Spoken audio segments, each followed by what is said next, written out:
Hello friends, આજે હું તમારી સાથે પાણી કે તેલના મોણ વગર લાંબા સમય સુધી સારી રહે એવી ભાખરીની રેસિપી શેર કરું છું.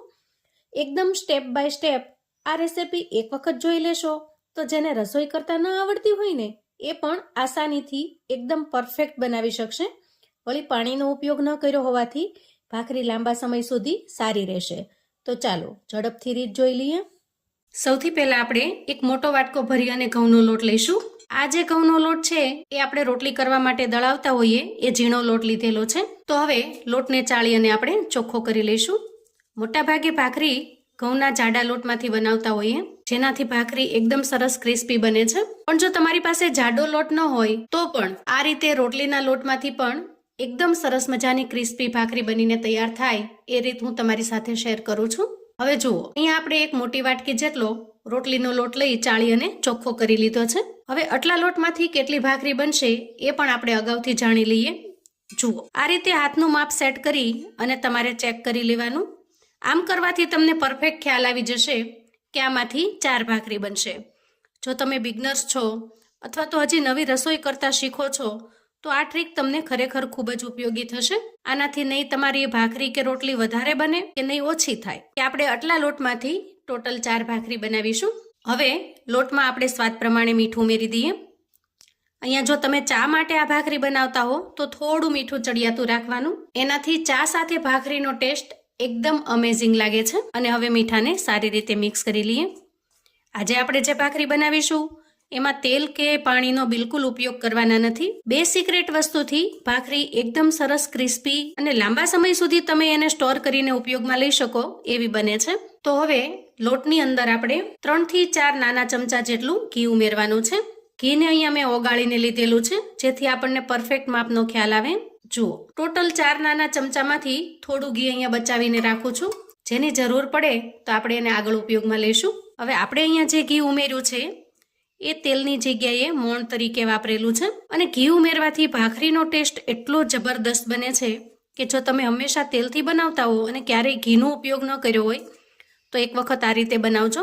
એકદમ સરસ ટેસ્ટી, બિસ્કિટના સ્વાદને પણ ભૂલાવી દે એવી સરસ બનીને તૈયાર થશે. હવે હાથની મદદથી લોટમાં બધે જ ઘીનું મોણ લાગી જાય એ રીતે આપણે સરસ રીતે મિક્સ કરી લઈએ. આજના વિડીયોમાં હું તમારી સાથે ભાખરી બનાવવાની એકદમ ઝીણામાં ઝીણી ટિપ્સ પણ શેર કરીશ. જો તમે હજી નવી રસોઈ કરતા શીખતા હો તો પણ તમે આરામથી અને સરળતાથી એકદમ પરફેક્ટ એવી ભાખરી બનાવીને તૈયાર કરી શકશો. અહીંયા ઘીનું મોણ ખૂબ સરસ રીતે લોટની અંદર લાગી ગયું છે. તો બિલકુલ ઉતાવળ ન કરતા મોણને સૌથી પહેલા આપણે સારી રીતે લોટની અંદર મિક્સ કરી લેવાનું છે. હવે અહીંયા આપણું મોણ એકદમ પરફેક્ટ છે અને એનો ખ્યાલ આપણને આ રીતે આવે છે. જુઓ, આ રીતે મુઠ્ઠીઓ વાળતા એકદમ સરસ મુઠ્ઠીઓ વળી જાય અને આસાનીથી તૂટે નહીં એ રીતે આપણે મોણ દેવાનું છે. તો અહીંયા બાકીનું જે ઘી વધ્યું છે એ ઘીનો ઉપયોગ નહીં કરતા એને સાઈડ પર મૂકીશું. અને હવે લોટ બાંધવા માટે પાણીની જગ્યાએ દૂધનો ઉપયોગ કરીશું. આ દૂધ મેં ફ્રીજમાંથી કાઢેલું ઠંડુ દૂધ છે. ખાસ એ વાતનો ખ્યાલ રાખવાનો છે કે દૂધ ગરમ બિલકુલ ન હોવું જોઈએ.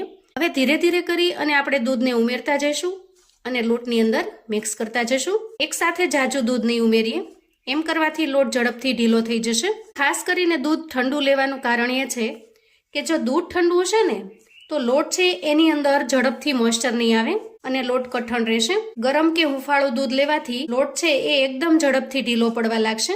વળી દૂધ ઉમેરવાથી ભાખરીનો ટેસ્ટ પણ એકદમ સરસ મસ્ત બનીને તૈયાર થશે. હવે જુઓ, આમ કરતા જે લોટની અંદર બાઇન્ડિંગ આવી જાય એ લોટને આપણે સાઈડ પર મૂકીશું અને બાકીના લોટને મિક્સ કરતા જશું. હવે આ બધા જ લોટને આપણે મિક્સ કરી લેવાનો. હવે આ રીતે મિક્સ કરતી વખતે જો જરૂર પડે તો 1 થી 2 ચમચી જેટલું દૂધ ઉમેરી દેવાનું જેનાથી ખૂબ સરસ બાઇન્ડિંગ આવશે. તો અહીંયા આ રીતે આપણે એકદમ સરસ પરફેક્ટ એવો લોટ બાંધીને તૈયાર કર્યો છે. જુઓ, લોટ આટલો કઠણ હોવો જોઈએ કે જેને દબાવવા માટે થોડું પ્રેસ કરવું પડે. અહીંયા લોટને આપણે રેસ્ટ આપવાની બિલકુલ જરૂર નહીં પડે કેમ કે આપણે અહીંયા ભાખરીનો જાડો નહીં પણ રોટલીનો ઝીણો લોટ લીધેલો છે. એટલે ફટાફટથી તમે લોટ બાંધ્યા પછી સીધી જ ભાખરી કરી શકશો. અહીંયા લોટ બાંધતા માત્ર 2 થી 3 ચમચી જેટલું દૂધ વધ્યું છે. તો ટોટલ 4 ભાખરીના લોટ માટે આપણે અડધા કપ જેટલું દૂધ જોઈશે. હવે આપણે આ લોટમાંથી એક સરખા માપના લુવા કરી લઈએ. ત્યાર પછી લોટના ગોળણાને લઈ આપણે એને એકદમ સરસ ગોળ શેપ આપી દઈએ. આ રીતે વચ્ચેથી અંગૂઠાને પ્રેસ કરી અંગૂઠાને વચ્ચે રાખી થોડું થોડું પ્રેસ કરતું જવાનું અને લુવાને આ રીતે ગોળ શેપમાં તૈયાર કરી લેવાનું. ત્યાર પછી આપણે ભાખરીને વણી લઈએ. ભાખરીની જો કિનારી ફાટતી જાય તો આ રીતે હાથની મદદથી થોડું સેટ કરતું જવાનું અને વણી લેવાનું. ભાખરી વણાઈને તૈયાર થઈ ગઈ છે અને તમે એની થિકનેસ જોઈ શકો છો. જુઓ, બહુ જાડી પણ નહીં અને સાવ પતલી પણ નહીં, કેમ કે સાવ પતલી થઈ જશે તો ભાખરી ચવડ લાગશે, એટલે થોડી ભરેલી રાખવાની. અને જો તમને ડિઝાઇન ગમે તો આ રીતે વેલણની મદદથી થોડી ડિઝાઇન પાડી લેવાની. આનાથી ભાખરીનો લુક ખૂબ સરસ લાગે છે, એકદમ ટ્રેડિશનલ ગુજરાતી ભાખરી જેવો. જુઓ, એકદમ મસ્ત લાગે છે. હવે એ જ રીતે બીજા લુવાને પણ આપણે તૈયાર કરીશું અને બાકીની બધી જ ભાખરીને વણીને તૈયાર કરી લઈએ. હવે આપણે ગેસ તરફ જઈશું. હવે ભાખરીને એકદમ ટ્રેડિશનલ લુક આપવા માટે તમે માટીની તાવડીમાં પણ બનાવી શકો છો, પણ આજે આપણે ભાખરીને લોટીમાં બનાવીશું, એ પણ એકદમ ટ્રેડિશનલ લુકવાળી.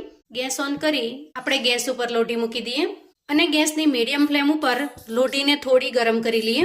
સહેજ અમથી ગરમી લાગે એટલે સમજવાનું કે લોટી સરસ રીતે ગરમ થઈ ગઈ છે. એ સમયે આપણે તૈયાર કરેલી ભાખરી ઉમેરી દઈએ. ખાસ કરીને આ જે ડિઝાઇન વાળો ભાગ છે એને આપણે નીચે રાખીશું અને ગેસની ફ્લેમને આપણે મીડિયમ પર કરી લઈશું. અહીંયા બહુ હાઈ ફ્લેમ રાખીશું તો ભાખરી બળવા લાગશે. એની જે એકદમ સરસ ડિઝાઇન પડવી જોઈએ એ નહીં પડે અને અંદરથી કાચી પણ રહેશે. એટલે હંમેશા મીડિયમ અથવા તો મીડિયમથી થોડી લો એટલી ગેસની ફ્લેમને રાખવાની છે. હવે થોડી વાર પછી આપણે એની સાઈડને ચેન્જ કરીને ચેક કરી લેવાની. આ રીતે સરસ ડિઝાઇન પડી જાય એટલે આપણે સાઈડને ચેન્જ કરી લેવાની. 25 થી 30 સેકન્ડ પછી આપણે પાછળની સાઈડને પણ ચેક કરી લઈએ. જુઓ, પાછળ પણ સરસ શેકાવા લાગ્યું છે, પણ આ સાઈડ છે એ થોડી આપણને કાચી લાગે છે, એટલે આપણે એ સાઈડને નીચે રાખી અને સરસ રીતે શેકી લઈએ. અહીંયા જરૂર પડે તો કોટનના કપડાથી થોડું દબાવીને પ્રેસ કરવાનું, અથવા તો આ રીતે ભાખરી માટેનું જે આવે છે એનાથી પણ પ્રેસ કરી શકો છો.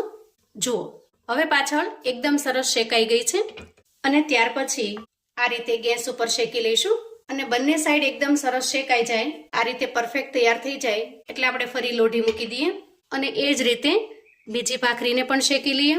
હવે તૈયાર થયેલી ભાખરીને આપણે આ રીતે કોઈ કાણાવાળી પ્લેટ અથવા તો ડીશ હોય એના ઉપર મૂકીશું, જેથી ગરમીને લીધે નીચે જે ભેજ થાય છે એનાથી ભાખરી ભીની ન થઈ જાય અને ભાખરી શેકાઈને તૈયાર થઈ જાય. એટલે જેટલું તમને ફાવે એ રીતે તમારે ચોખ્ખું ઘી લગાવી દેવાનું છે. ચાની સાથે જો ખાવી હોય તો થોડું ઘીનું પ્રમાણ વધારે રાખવાનું, એનાથી ટેસ્ટ ખૂબ જ સરસ આવે છે. ખાસ કરીને મને તો આ ભાખરીની અંદર એકદમ જાજુ બધું ઘી લગાડી એકદમ સરસ મજાના ખાડા પાડી અને ચાની સાથે એન્જોય કરવાની ખૂબ જ મજા આવે છે. તમે આ ક્રિસ્પી ભાખરીને કઈ રીતે એન્જોય કરો છો? ચાની સાથે, ચટણીની સાથે, શાકની સાથે કે પછી અથાણાની સાથે? એ મને કોમેન્ટમાં ચોક્કસથી જણાવજો. આપણી એકદમ ક્રિસ્પી ખૂબ જ ટેસ્ટી એવી ભાખરી બનીને તૈયાર છે. જેટલી દેખાવમાં સરસ લાગે છે એટલી સ્વાદમાં પણ જોરદાર બનીને તૈયાર થાય છે. ભાખરીને તમે કોઈ પણ ચટણી સાથે, ચાની સાથે, શાકની સાથે એન્જોય કરી શકો છો. જુઓ, અહીંયા હું તમને એક તોડીને બતાવું. એકદમ સરસ ક્રિસ્પી અને બિસ્કિટની જેમ ભરભર ભૂકો થઈ જશે. જુઓ, તો આવું અવનવું જાણવા માટે અને મને સપોર્ટ કરવા માટે ચેનલ પર જો તમે નવા છો તો પ્લીઝ ચેનલને સબસ્ક્રાઇબ કરો. વિડીયો ગમે તો લાઈક અને શેર કરો. તમારા સગા સંબંધી મિત્રોને પણ આપણી આજની એકદમ અલગ રીતે બનાવેલી બિસ્કિટ જેવી ભાખરીની રેસિપી ચોક્કસથી મોકલી આપજો, જેથી એ લોકો પણ બનાવીને તૈયાર કરી શકે, એન્જોય કરી શકે અને એના પરિવારને પીરસી શકે. કમેન્ટમાં મને ચોક્કસથી જણાવજો મિત્રો કે આજે ઝીણામાં ઝીણી ટિપ્સ સાથે આપેલી ભાખરીની આ રેસિપી તમને કેવી લાગી છે. ફરી મળીશું એક નવી રેસિપી સાથે. ત્યાં સુધી આવજો મિત્રો.